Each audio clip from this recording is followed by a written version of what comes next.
बेटा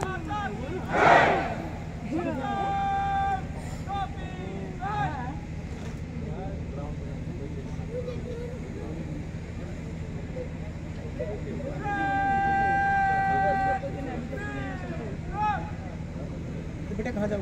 भारत हो, भारत इधर साइड आ जाओ। वो सब नाक दो, मुझे डालो।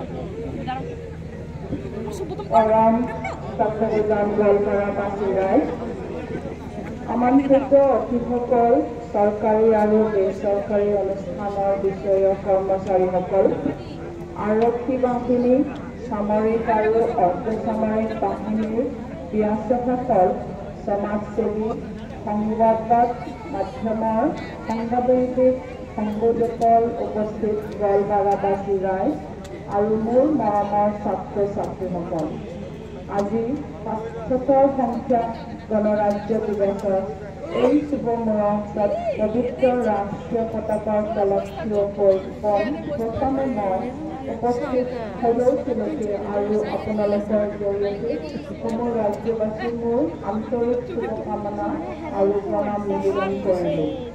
সমগ্ৰ ভাৰতবাসীৰ বাবে আজিৰ দিৱসৰ তাৎপৰ্য অসীম।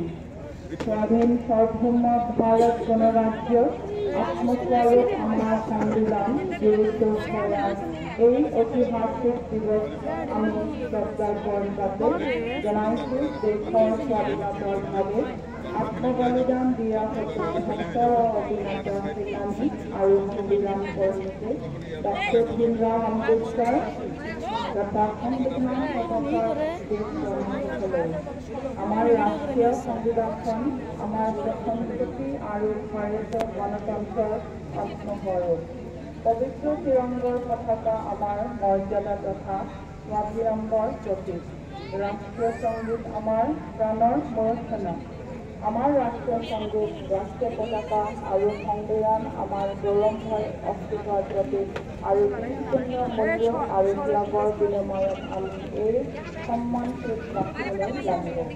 আমাৰ সংবিধান জনতাৰ জ্ঞান, অনুবাদ আৰু দূৰদৰ্শীৰ কাৰণে আমি এনেকুৱা এই ব্যৱস্থা লাভ কৰিছে য'ৰ বিবেক নোহোৱাকৈ, ভয় নথকাকৈ বা পক্ষপাত নথকাকৈ দেশৰ প্ৰতি নাগৰিক জীৱন স্বাধীনতা সত্য অনুভৱ কৰে, নিজৰ আশা আকাংক্ষাবোৰ পূৰ্ণ কৰাৰ বাবে প্ৰয়াস কৰে।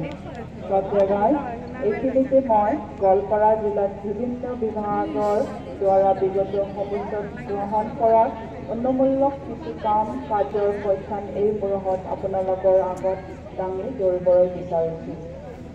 জিলাখনৰ শিক্ষাৰ বাবে হাইস্কুল শিক্ষান্ত পৰীক্ষাত বিশিষ্ট 13গৰাকী ছাত্ৰ ছাত্ৰীক অৰুণৰণ বৰা নাথৰ অধীনত একোটাকৈ লেপটপ বিতৰণ কৰিছে। লগতে জিলাখনৰ সৰ্বমুঠ 13,920গৰাকী ছাত্ৰ ছাত্ৰীৰ মাজত বিনামূলীয়াকৈ চাইকেল বিতৰণ ব্যৱস্থা কৰিছে। জিলাখনৰ বিভিন্ন প্ৰান্তৰ 69খন নিম্ন প্ৰাথমিক বিদ্যালয়, উচ্চতম প্ৰাথমিক বিদ্যালয়, 10খন উচ্চ বিদ্যালয়, উচ্চতৰ মাধ্যমিক বিদ্যালয় আৰু 26খন নিম্ন প্ৰাথমিক বিদ্যালয়, উচ্চ বিদ্যালয় সংলগ্ন কৰিছে।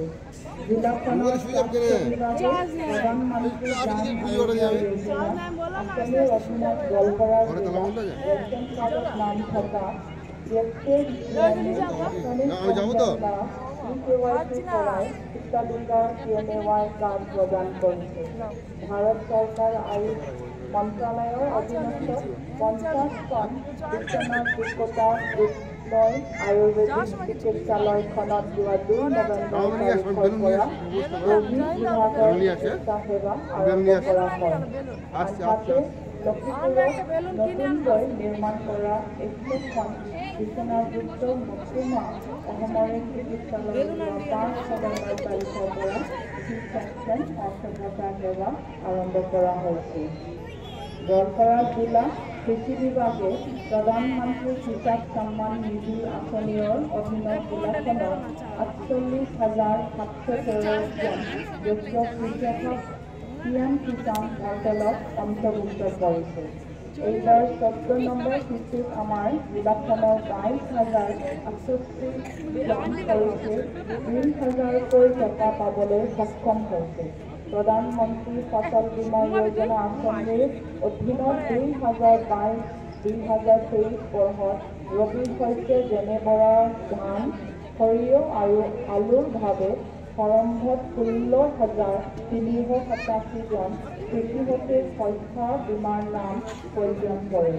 পুনৰ এই আঁচনিৰ অধীনত খাৰিফ 2023 বৰ্ষত শালি ধান, মাটিমাহ আৰু মাছৰ বাবে 31,068 জন কৃষক শস্য বীমাৰ নাম পঞ্জীয়ন কৰে।